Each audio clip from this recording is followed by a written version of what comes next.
আমাকে খোঁজো না তুমি বহুদিন, কতদিন আমিও তোমাকে খুঁজি না গো। এক নক্ষত্রের নিচে তবু একই আলো পৃথিবীর পারে আমরা দুজনে আছি। পৃথিবীর পুরনো পথের রেখা হয়ে যায় ক্ষয়, প্রেম ধীরে মুছে যায়, নক্ষত্রের একদিন মরে যেতে হয়। হয় নাকি? বলে সে তাকালো তার সঙ্গিনীর দিকে।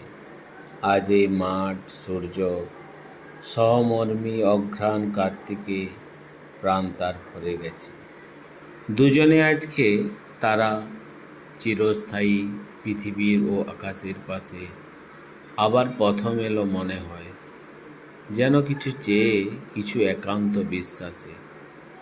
লালচে হলদে পাতা অনুষঙ্গে জাম, বট, অসত্যের শাখার ভিতরে অন্ধকারে নড়ে চড়ে ঘাসের ওপর ঝরে পড়ে, তারপর সান্ত্বনায় থাকে চিরকাল।